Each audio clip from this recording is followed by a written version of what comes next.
Parte de la visita que hace el presidente de Colombia, Iván Duque, a esta capital, lo vieron con el presidente Trump, ahí con Nancy Pelosi, presidenta de la Cámara. Una agenda bastante activa que lo trae también a nuestros estudios. Presidente Duque, gracias por regresar a Directo USA. Muchas gracias, Juan Carlos. Un placer estar de nuevo acá en directo. Comencemos hablando sobre su reunión con el presidente Trump. El énfasis, lo que vimos luego de la comparecencia ante medios, el énfasis fue Venezuela. ¿En dónde está el tema de Venezuela y para dónde va? Porque Juan Guaidó se declaró presidente y según la interpretación de la Constitución tiene 30 días para convocar elecciones, pero eso no ha ocurrido. Se da la fecha del 23 de febrero. ¿Se dará para esa fecha? Sí, yo creo que hay varias cosas. Primero, a la primera parte de la pregunta, creo que esta ha sido una visita donde Colombia ha fortalecido su relación con los Estados Unidos, no solamente en términos de comercio, sino también en temas tan importantes como emprendimiento, ciencia, tecnología, medio ambiente. Y debo resaltar, desde luego, la cooperación que tenemos y la convicción que compartimos para enfrentar el terrorismo y el narcotráfico. Y el tema de Venezuela, por supuesto que es un tema central, porque estamos hablando que hoy Latinoamérica está viviendo la peor crisis humanitaria de su historia reciente. Una crisis migratoria sin proporciones, detonada por una dictadura oprobiosa, atrabiliaria, que ha destruido todas las libertades. Y siento que se ha avanzado mucho en este gran bloqueo diplomático que ha ido aislando al dictador y que se ve reforzada por el reconocimiento internacional de Juan Guaidó como presidente de Venezuela. ¿Qué espero yo que ocurra? Yo creo que, en primer lugar, tenemos que garantizar que llegue la ayuda humanitaria a Venezuela. Obstruir el ingreso de ayuda humanitaria es un crimen de lesa humanidad. Creo que es muy importante que todo este cerco diplomático lleve a que los militares en Venezuela le den su lealtad a Juan Guaidó y además aceleren la salida de Nicolás Maduro del poder. Y creo también que es importante que Juan Guaidó avance en la reconstrucción institucional de Venezuela y llamar a unas elecciones libres. Él ha dicho que convocará esas elecciones cuando termine lo que ha calificado de la usurpación, la presencia de Nicolás Maduro. Quiere decir que no ocurrirá para el 23 de febrero y ha puesto esa fecha como el día de ingreso de la ayuda humanitaria. ¿Cómo va a ingresar esa ayuda humanitaria si los puentes están cerrados? Bueno, primero lo que estamos viendo es que bloquear el ingreso de ayuda humanitaria, Juan Carlos, es un crimen de lesa humanidad. Viola muchísimas resoluciones que ha emitido Naciones Unidas para proteger a los refugiados y proteger a la población vulnerable. Entonces creo que la comunidad internacional tiene que seguir rechazando y acorralando esa decisión del usurpador y del dictador.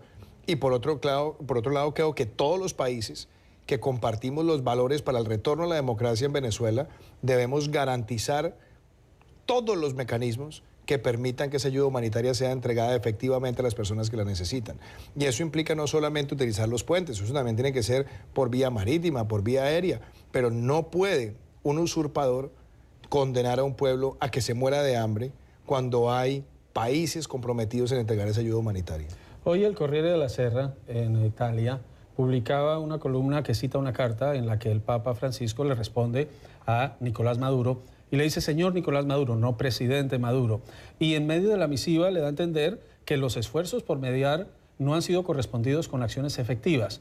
Ahora, el Vaticano y el Papa directamente no se pronuncian sobre esta carta, pero queda claro el aislamiento de Nicolás Maduro a nivel internacional. La pregunta es, ¿cómo se avanza esta situación cuando Nicolás Maduro sigue con el control de las fuerzas militares, del poder judicial, del poder electoral, de las instituciones del Estado, mientras que Juan Guaidó tiene representación en el exterior, pero no tiene poder real dentro de Venezuela? Pues yo creo que hay poder real que sí está construyendo.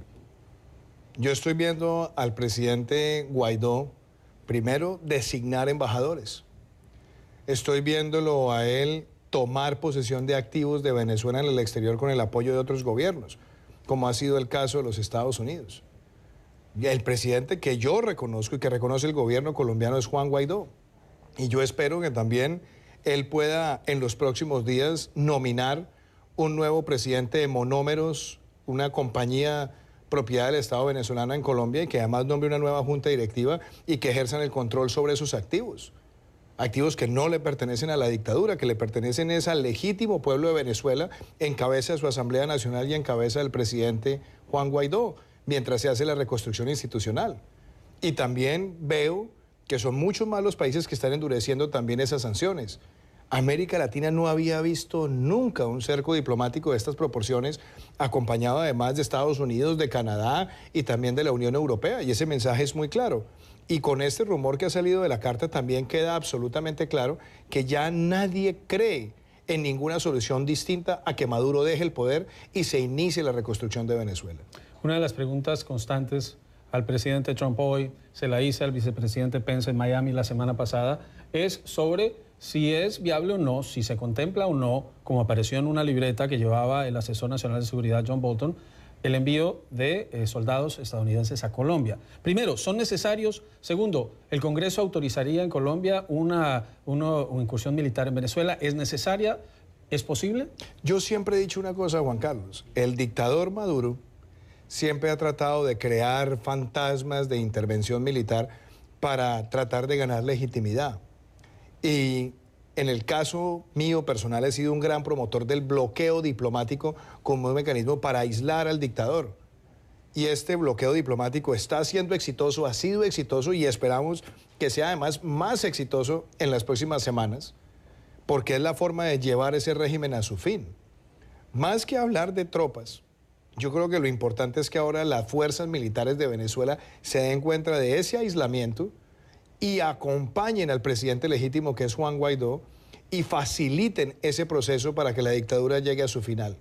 Eso es más importante que hablar de tropas. Y creo que lo que tienen que hacer la gran mayoría de las instancias multilaterales es también insistir en eso, y mucho más cuando estamos viendo crímenes de lesa humanidad como prohibir o obstruir el ingreso de ayuda humanitaria. Entonces, más que entrar en esa especulación, creo en la importancia de seguir avanzando en el cerco diplomático y que ese cerco diplomático vaya acompañado de cada vez mayores decisiones de carácter ejecutivo por parte de Juan Guaidó y que las fuerzas militares de Venezuela se sintonicen con quien tiene el poder legítimo, que es el presidente Guaidó, además revestido de la legitimidad de la Asamblea Nacional.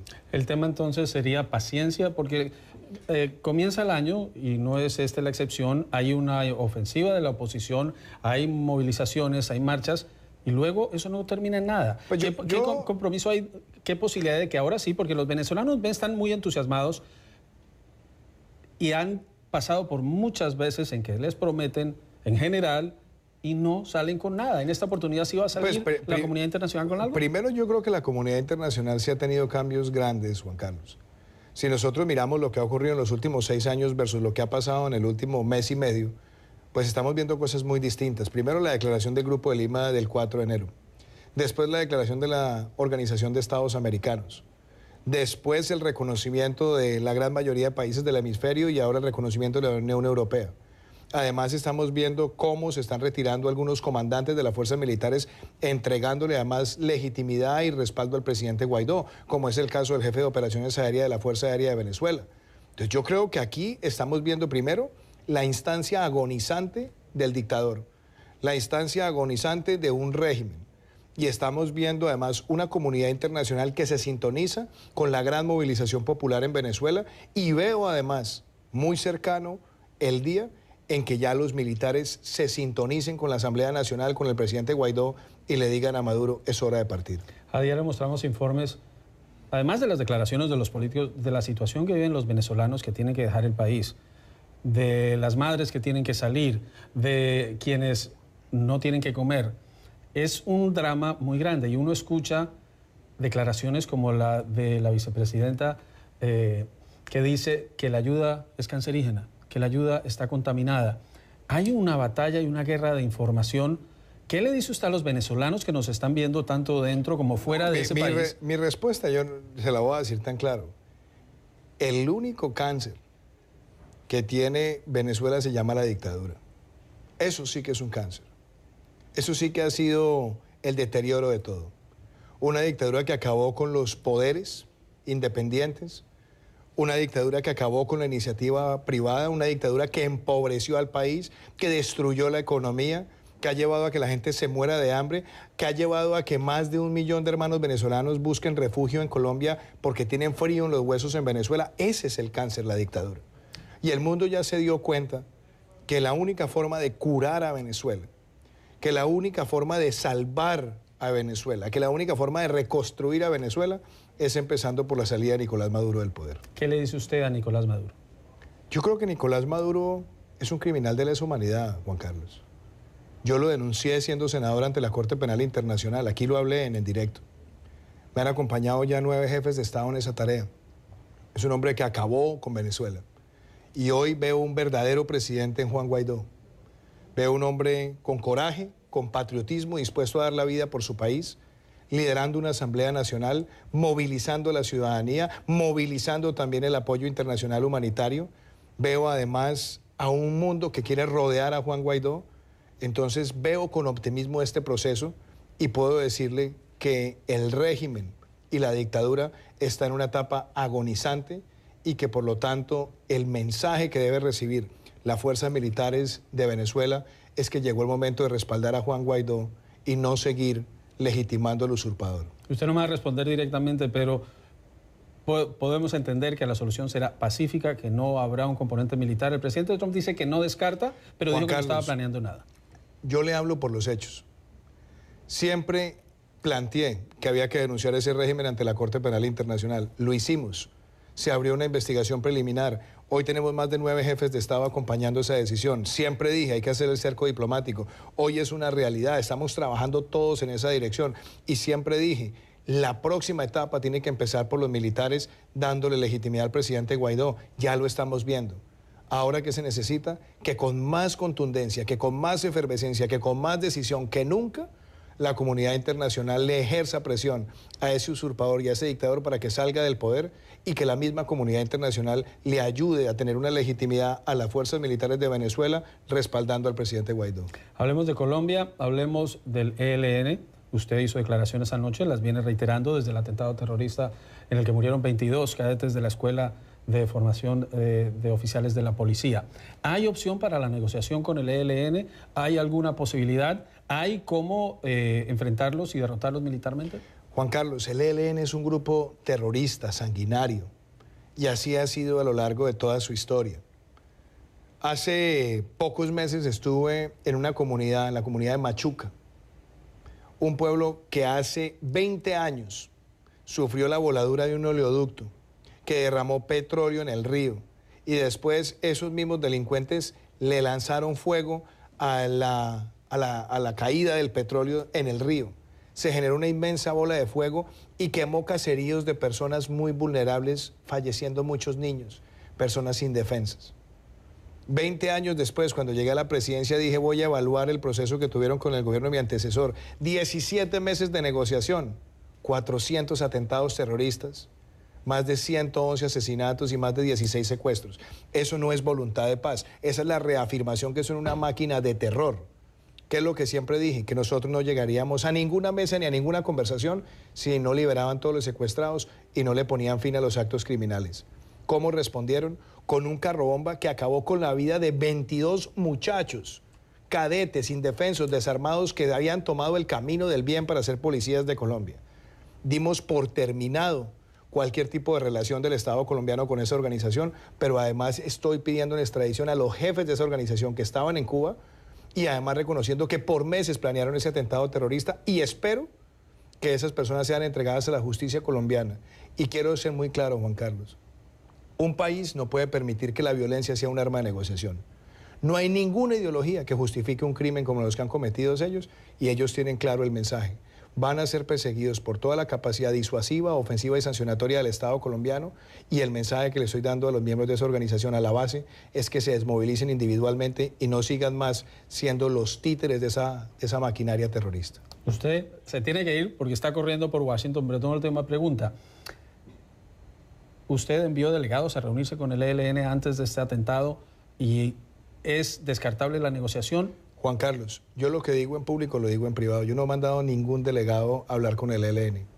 Mi relación con el ELN la ha llevado el doctor Miguel Ceballos, alto comisionado de paz. Y el ELN sabe cómo son las cosas conmigo, sobre la mesa y con claridad. Y ellos saben, porque recibieron el mensaje desde el primer día, este gobierno no se sienta en ninguna mesa mientras haya secuestrados y mientras sigan cometiendo actos criminales. Y hoy se los vuelvo a decir, pero además se lo digo con la contundencia de ese grupo, que vamos a seguir trabajando con toda la capacidad ofensiva, disuasiva y sancionatoria del Estado colombiano. Iván Duque Márquez es el presidente de Colombia. Está de agenda en Washington, corriendo por esta ciudad. Presidente, muchas gracias por estar en Directo USA. Un gran placer.